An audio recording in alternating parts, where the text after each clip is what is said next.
There's no present for poor people like you. Just go back home."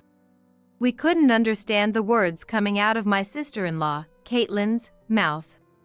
Caitlin has been voicing her complaints up until now. It seems she hid the gift meant for her daughter, Mary. The reason she had been in the next room was apparently to hide the gift at the last minute. Caitlin snatched the present Mary had prepared right out of her hands with force. After inspecting the present from various angles, she threw it on the floor. "Such a meager thing can't possibly be a gift. Anyone who would give such a thing isn't family. Go back home." It appears she was displeased because it wasn't the brand she specified. On the floor, earrings that Mary had chosen one by one were scattered. The children who participated in the gift exchange picked them up, but Mary, frozen, seemed unable to comprehend what was happening right in front of her. Gradually realizing the situation, tears quickly filled Mary's eyes. She's just a 13-year-old middle school student. It's no wonder she ended up crying. Watching Mary like this, Caitlin had a triumphant look on her face. Arriving late, Zella also entered the room and laughed at Mary, who was in tears. Taking advantage of this moment, Caitlin continued to hurl insults at us. However, that didn't last long. I am Michelle. While working a part-time job, I raise my only daughter, Mary, and am about to enter my 50s. Mary was born when I was 35, and she turns 13 this year. I have a husband named Kendrick, who is 1 year older than me, but Mary is not Kendrick's biological daughter. Before marrying Kendrick, I was married to another man. Mary is the daughter from that previous marriage. Blessed with a loving daughter, the three of us lived happily, but that life did not last long. My former husband died in a traffic accident. At that time, Mary was just 3 years old. She barely remembers her biological father. I was engulfed in grief immediately after his death, but I couldn't afford to lose Mary as well. As a single mother, I resolved to raise Mary. To do that, I needed money. Since then, I've spent my days juggling childcare and part-time jobs. I met Kendrick at work, 2 years after making my decision in the spring. Being a single mother, I sometimes inconvenienced my colleagues with tasks like picking up from kindergarten. Kendrick supported me attentively during those times. Attracted to his kindness, we began dating. Initially, Mary was nervous around Kendrick, her first encounter with an adult male. He understood her nervousness and approached her not as a dad, but as a friend. Mary must have felt Kendrick's kindness. Gradually, Mary warmed up to him. I remember vividly how delighted she looked when she started calling Kendrick Dad. While dating, Kendrick revealed to me that he was infertile. I consider Mary my real daughter. Even though Michelle and I can't have children together, I still want to live with Michelle and Mary. For Kendrick, the inability to have children must have been a significant insecurity. However, the fact that he showered Mary with love was unchanged. When Mary fell ill, he rushed to take care of her. For me, Kendrick's infertility was never a reason to part ways. Seeing him treat Mary as his own daughter, I had no choice but to stay with him. He was not only indulgent but also strict when necessary. It was clear he genuinely cared for Mary. We had a serious talk and decided to cherish the happiness we had right in front of us.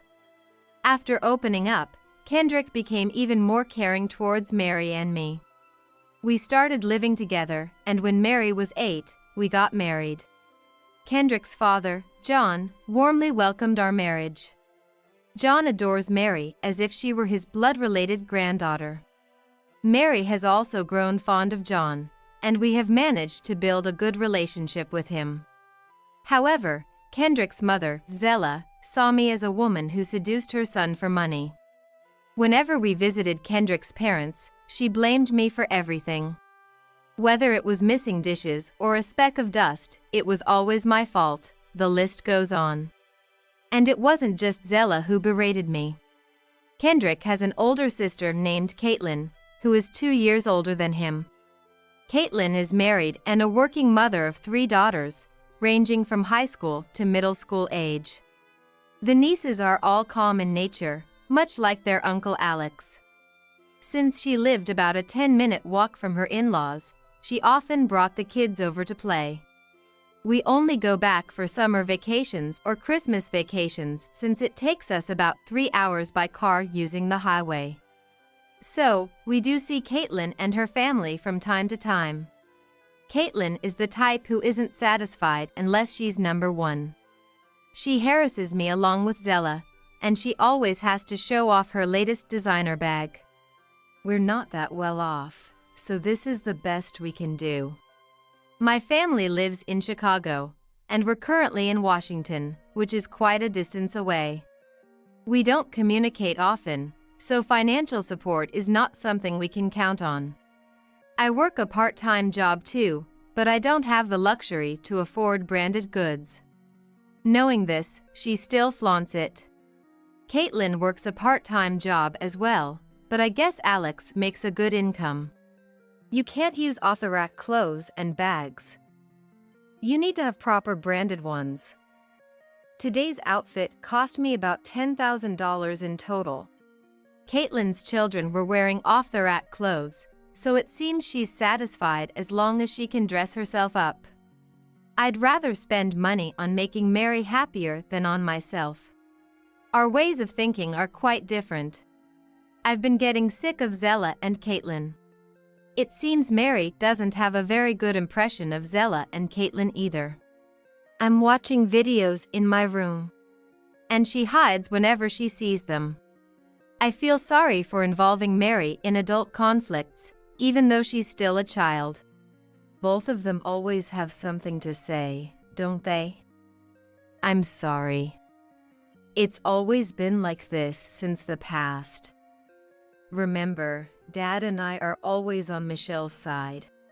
Especially John. It seems he has never thought much of Caitlin's bragging since the past. Whenever something happens, John steps in to mediate. Kendrick also seems to have no fond memories of Caitlin from when they were younger, like when she would eat his favorite snacks. Both have grown up, and since Kendrick moved out, he hasn't visited home much. So, there hasn't been much interaction until recently. After marrying me, he would only show up to meet his grandchildren. I hardly ever see him talking with Caitlin. However, Mary and Caitlin's children get along well. It would be a shame to separate the children because of adult circumstances. With the cooperation of Kendrick and John, Caitlin and I have maintained a reasonable distance.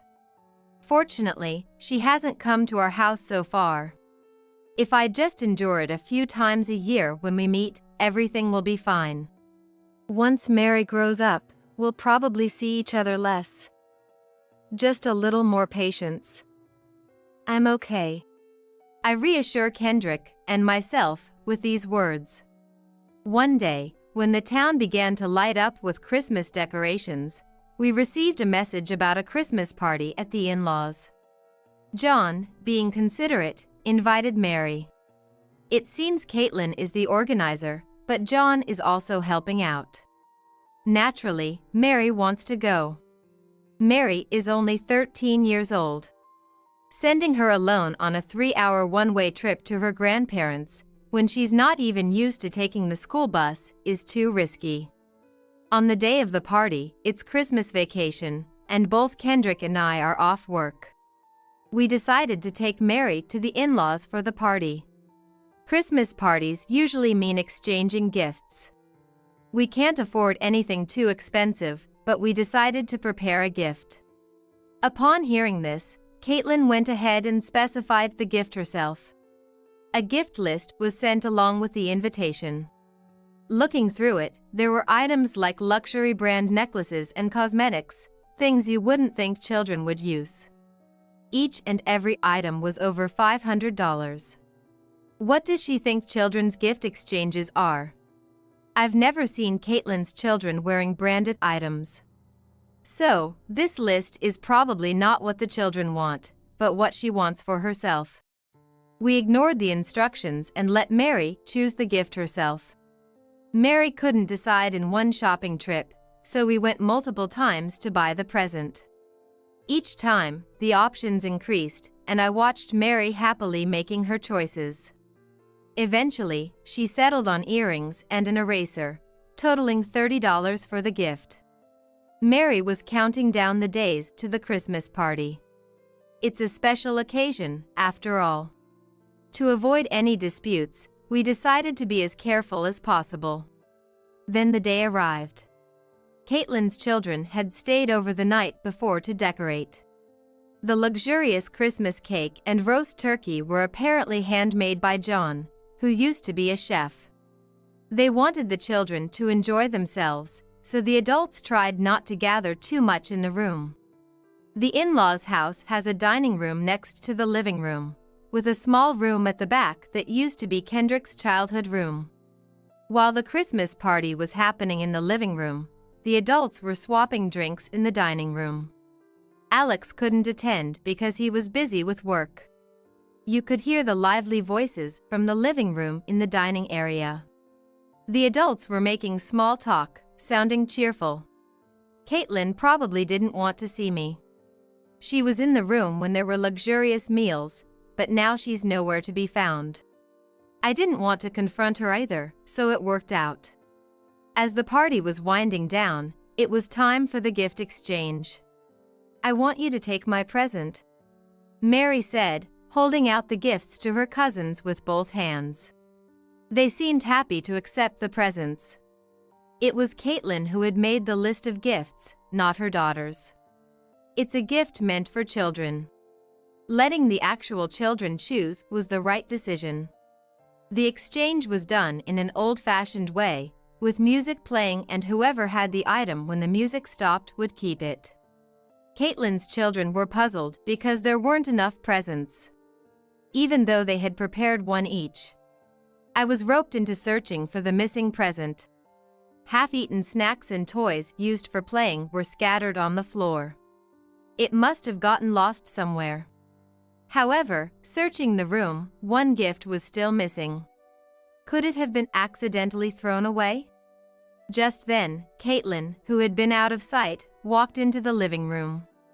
Seeing Mary, Caitlin suddenly started yelling, "There's no present for a poor person. Just go home." We couldn't understand what Caitlin was saying. She was voicing her grievances until now. Apparently, Caitlin had hidden the present meant for Mary. She had been in the next room until now, presumably to hide the gift at the last minute.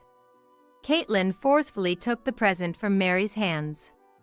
After inspecting the present from various angles, she threw it on the floor. "Such a poor thing can't possibly be a present. Someone who gives this isn't family. Go home." She must have been upset it wasn't the branded item she had specified. Earrings selected by Mary were scattered on the floor. The children were picking them up, but Mary, seemingly unable to comprehend what had happened, froze. Tears began to form in Mary's eyes as she slowly grasped the situation. She's only a 13-year-old middle schooler. It's understandable she would start to cry. Seeing this, Caitlin had a look of triumph.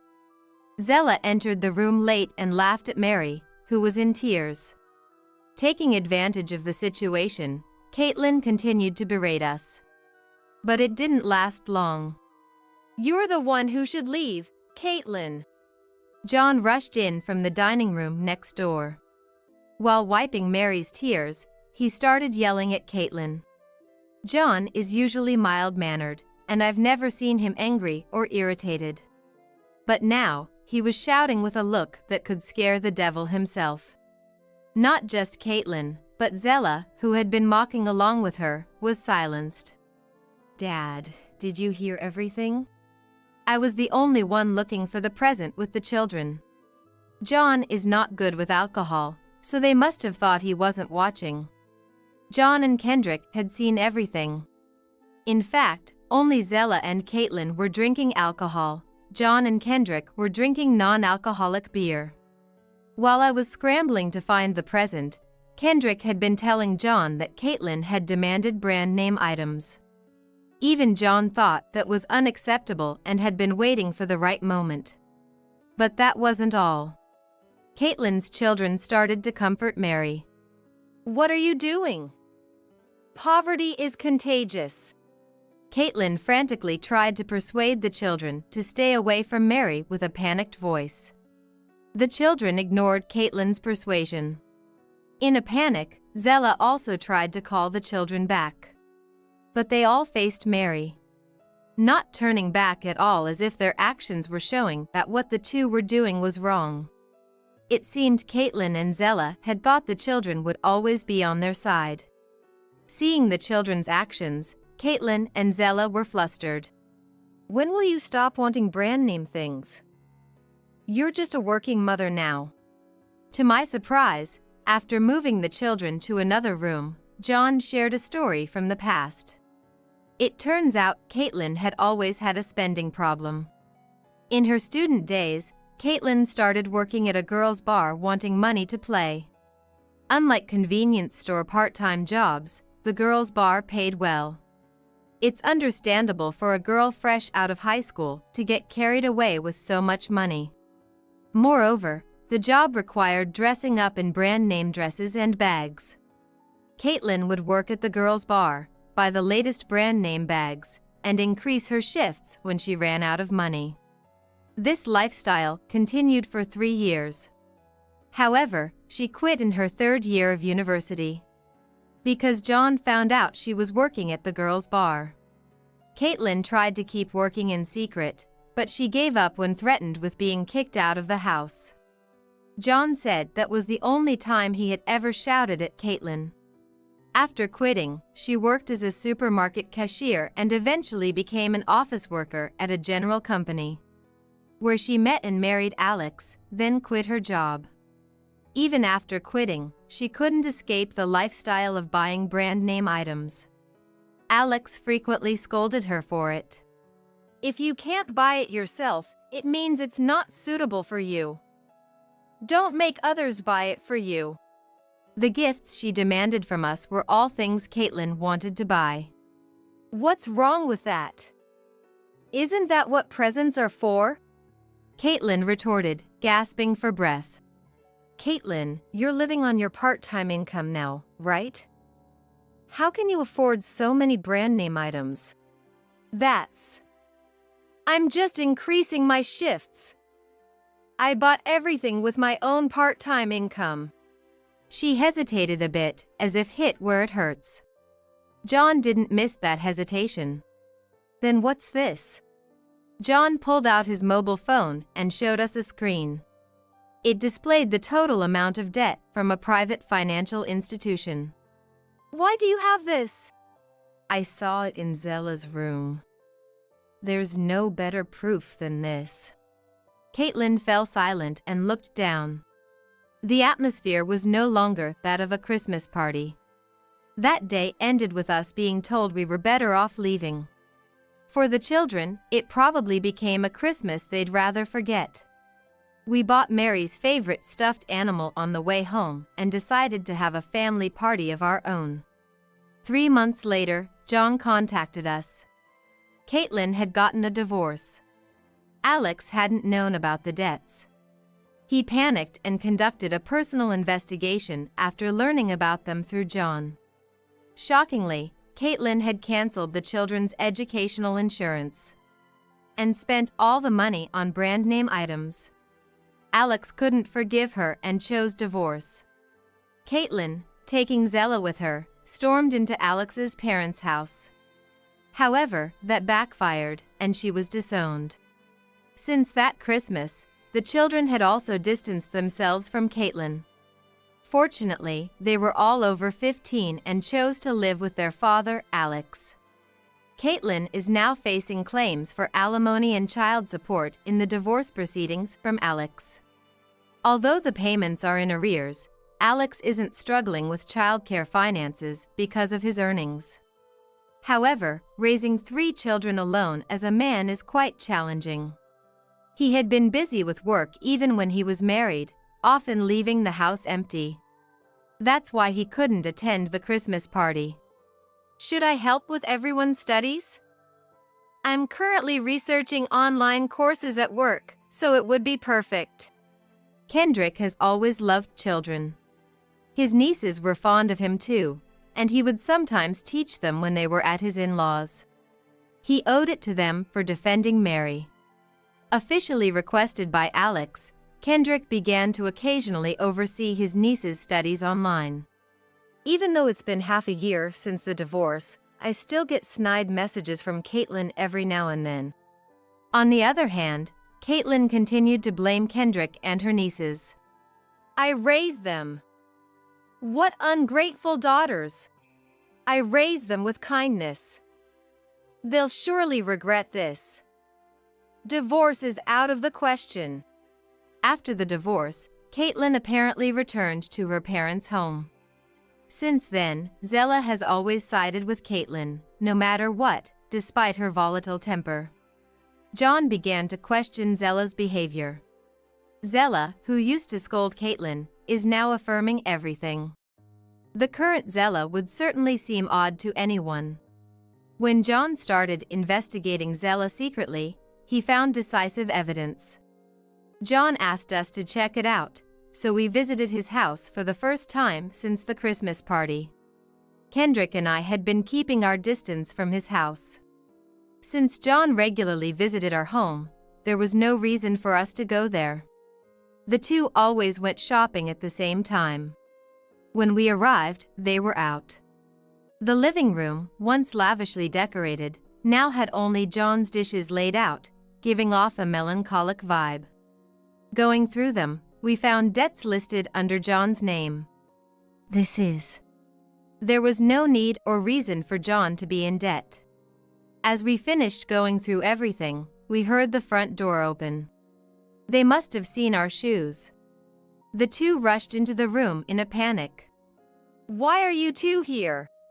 Breathing heavily, Caitlin confronted Kendrick. Caitlin, what is this? I don't remember taking out any loans. John calmly separated Caitlin from Kendrick and presented her with the papers.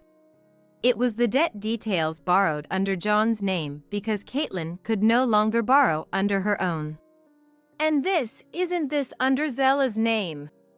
Not only Caitlin, but Zella had also been borrowing money. It appears Zella had been spending the savings meant for their old age on luxuries with Caitlin. John was a saver, almost considering saving as a hobby. He had accumulated about $600,000 for a peaceful retirement from his savings during his working years. But the two had spent it all in 3 years. Not enough, they repeatedly took out loans, inflating their debt to $730,000. We had no choice. The stress of not paying child support was piling up.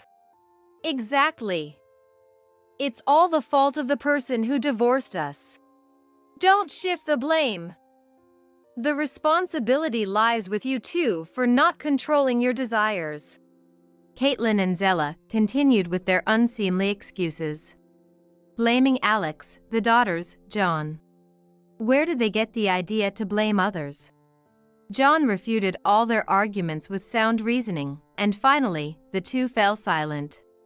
As if to end everything, John presented the divorce papers. Marrying you was the shame of my life. Caitlin is not my daughter. Seeing the divorce papers filled out in John's section, Zella began to apologize frantically. While crying, Zella started a deep apology.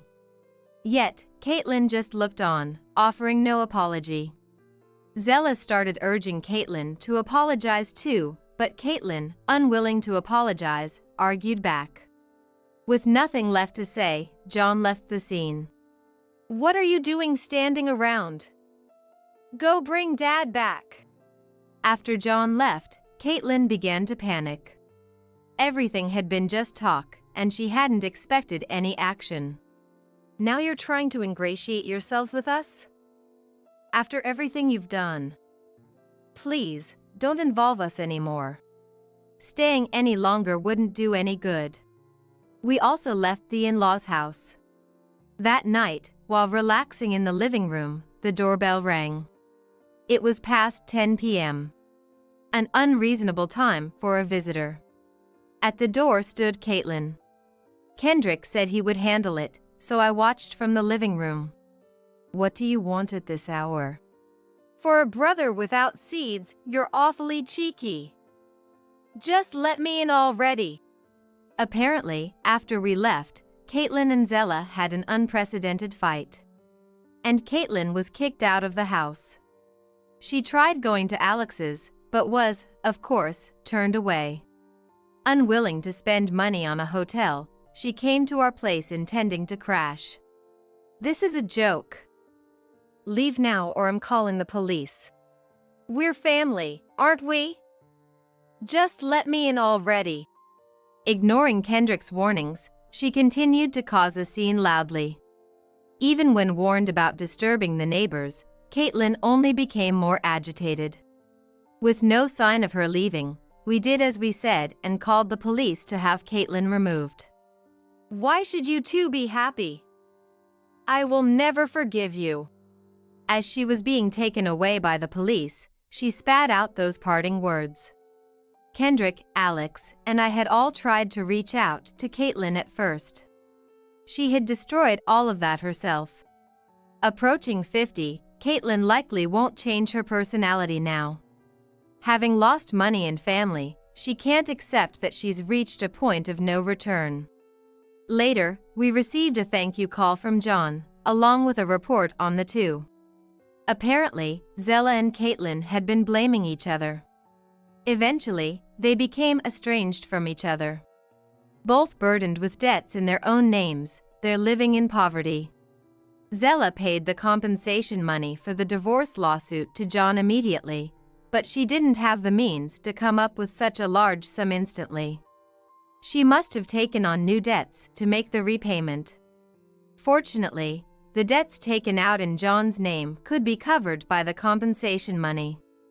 John has rented a new place and is working as a taxi driver, saving for his retirement. His granddaughters continue to visit him, even after the divorce. Despite everything, they still cherish John, who is filled with gratitude for their affection. And on another Christmas day, at John's new home, Mary and the children exchanged presents. They had chosen themselves. No brand name items, but presents that brought smiles to the children's faces are the best. Do branded goods and large sums of money that are not suitable for you change a person's personality so much?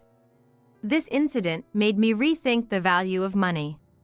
Mary still spends time happily with her cousins, silently ensuring they don't follow in Caitlin's footsteps.